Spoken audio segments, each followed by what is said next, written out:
Striking एंडला फलंदाज मंगेश याला आपण बघू शकता। मंगेशने आतापर्यंत 5 चेंडूंचा सामना करत असताना व्यक्तिगतरित्या 8 धावांचं कॉन्ट्रीब्युशन दिलेलं आहे। 6 चेंडू आणि 21 धावा हे समीकरण। सुरुवातीचे 2 चेंडू अत्यंत महत्त्वाचे असतील आणि या 2 चेंडूंमध्ये एखादा षटकार जर आला तर सामना जिवंत राहील धानवली संघासाठी। फुलटॉस चेंडू पाहायचा, इथे एक धाव मिळाली, दुसऱ्या धावेचा प्रयत्न मैदानाच्या आतमध्ये केला जाईल आणि इथे दुसरी धाव खरं तर ऑन होती, परंतु वेळीच इथे स्वतःला आवरलेला आहे फलंदाज प्रवीण भोईरनं, कारण पांड्यानं, आणि ते संयुक्तिक आहे। याचं कारण असं की आतापर्यंत 2 चेंडू मंगेश भोईरला फुलटॉस मिळालेले होते आणि त्या चेंडूंचा त्याने खरपूस सामना घेतला नव्हता। तितक्या चांगल्या लयीमध्ये फलंदाज मंगेश नाही आहेत आणि म्हणूनच स्ट्रायकिंग एंड ठेवलाय स्वतःकडे प्रवीण अर्थात पांड्याने। 5 मध्ये 20 ची गरज असताना मैदानाच्या आतमध्ये गेल्या इथे आक्रमकता शोधलेली आहे फलंदाज प्रवीण भोईरने आणि त्याचा हा तडाखा, समीकरण जिवंत आहे सामन्यातील विजयाचं। फलंदाजांसाठी हा षटकार।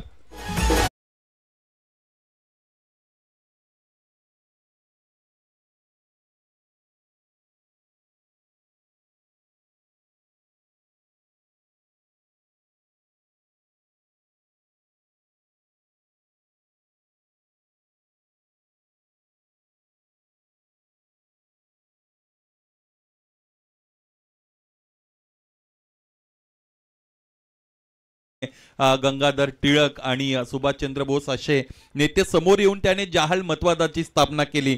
त्या पद्धतीने विजय जर क्रिकेटमध्ये मिळवायचा असेल तर तो तुम्हाला लढून मिळवायचा असतो।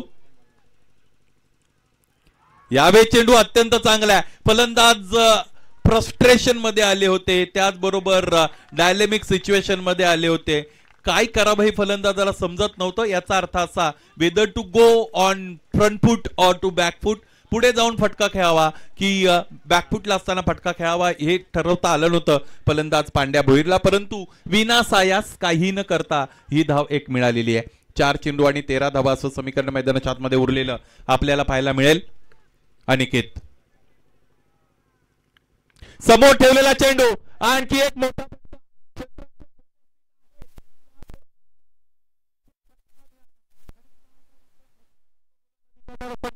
अर्थात पवार 11 मालेड संघाला मैदानाच्या आतमध्ये प्रवीण आग ओकणारी फलंदाजी करतोय। त्याच्या बॅट मधून आलेला हा या षटकातील दुसरा षटकार।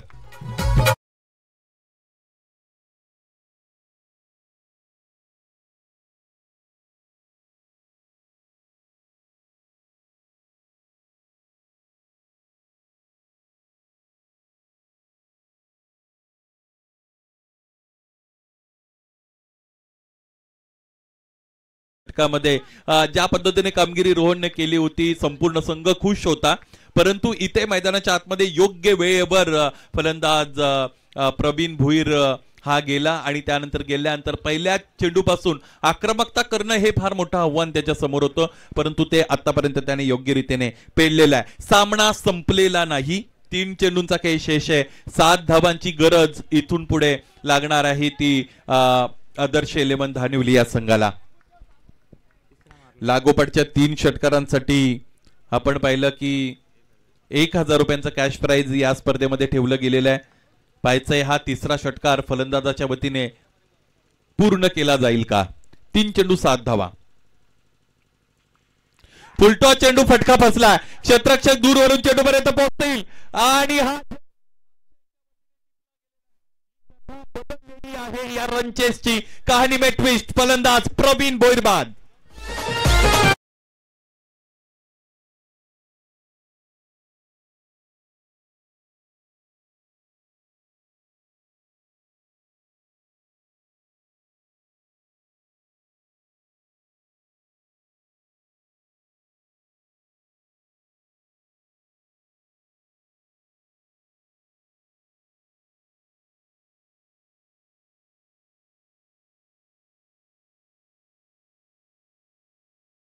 आपल्याला पाहायला मिळतो प्रेक्षकांची चुरस वाढवणारा स्पर्धा, हृदयाचे ठोके वाढवणारा स्पर्धा, त्याचबरोबर कोणालाही खरं तर हा सामना इथे स्वस्थ बसू देणार नाही।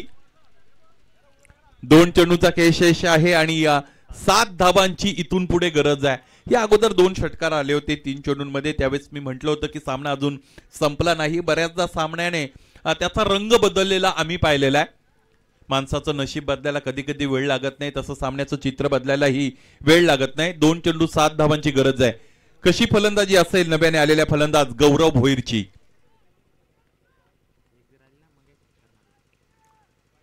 उजव्या यष्टीच्या फार बाहेरचा चेंडू आहे। इथे आपण पाहिली की 1 धाव आलेली आहे। 2 चेंडू आणि 6 धावा असं समीकरण मैदानाच्या आतमध्ये उरलेलं आपण पाहू शकाल। ग्रामस्थ मंडळ नवापाडा आयोजित दत्त कृपा चषक 2024 ही स्पर्धा मित्रांनो आपण इथे अनुभवत आहात। स्पर्धेतील दुसऱ्या फेरीतील दुसरा सामना पहिल्या रजनीतील आपण इकडे एन्जॉय करत आहात। 2 चेंडू आणि 6 धावांची गरज, काय घडेल? गौरवच्या वतीने इथे फटका खेळण्याचा प्रयत्न तर झालाय। आणखी एक वाईड चेंडू, वाईड +1 म्हणजे इथे 2 धावा मिळतील आणि या 2 धावा अत्यंत महत्वाच्या असतील फलंदाजी करणाऱ्या संघासाठी, कारण याचमुळे आता इथे परिस्थिती अशी बनेल की 1 चेंडू आणि 2 चेंडू आणि 4 धावा। रिव्ह्यू इथे वापरला गेलेला आहे गोलंदाजी करणारा संघ। संदीप आपण लवकरात लवकर क्षेत्ररक्षण सज्ज करा। 2 चेंडू आणि 4 धावांची गरज आहे। संपूर्ण मालेड संघ आपणास विनंती आहे, चला आपण एकत्रितरित्या आला तरी इथून पुढे मला असं वाटतं त्याचा कोणताही सकारात्मक परिणाम तुम्हाला पाहायला मिळणार नाही, कारण तुमच्याकडे जो एक रिव्ह्यू होता तो या अगोदर तुम्ही वापरलेला आहे।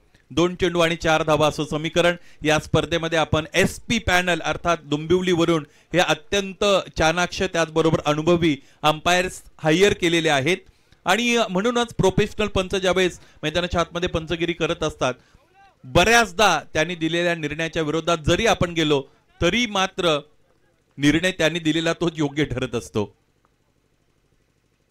2 मध्ये 4 धावांची गरज आहे। इथे 1 धाव पूर्ण आहे, दुसरीचा प्रयत्न केला जाईल। फेकी स्ट्रायकिंग एंडला आली आणि आणखी एक फलंदाज इथे बाद होतोय। बाद होणारा फलंदाज मंगेश भोईर। इथे अडचणी वाढलेल्या आहेत आदर्श 11 धानवली संघासमोर आणि मंगेश बाद।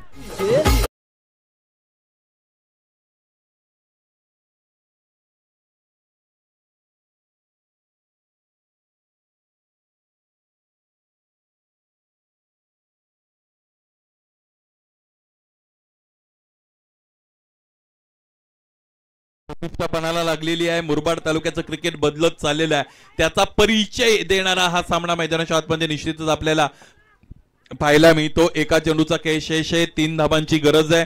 3 धावा पूर्ण कराव्या लागतील। 2 सव्वा 2 अडीच पावणे 3 करून चालणार नाहीत। पाहायचं या सामन्यात विजय कोणत्या संघाचा असेल।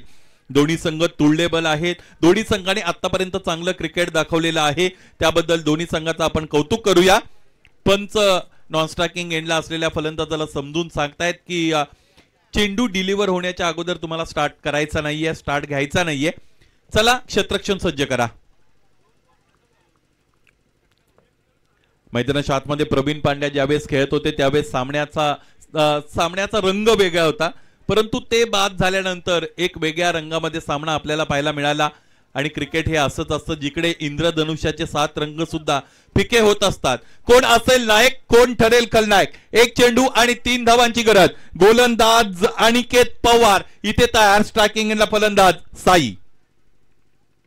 साईने इथे हा फटका खेळलाय। 1 तर पूर्ण असेल, दुसरीचा प्रयत्न केला जाईल। क्षेत्ररक्षण चांगलं झालेलं आहे रुपेशचं आणि इथे पाहायचंय 2 धावा पूर्ण। तिसरीचा प्रयत्न केला जाईल आणि इथे फलंदाज बाद झालेले आहेत। 2 धावा पूर्ण झाल्या होत्या, तिसरी धाव अपूर्ण राहिली।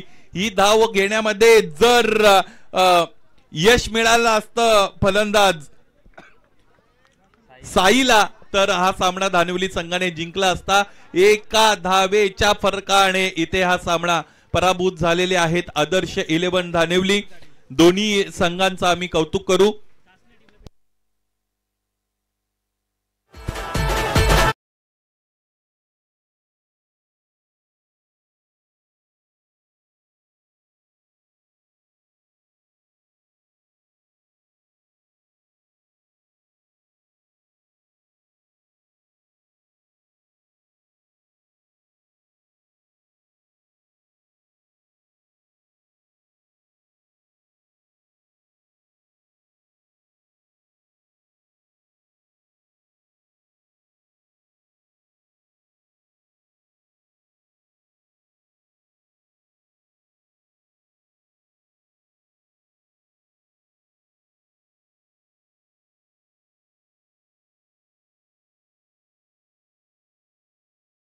संपूर्ण बळी त्याने मिळवला 8 धावा खर्च करून.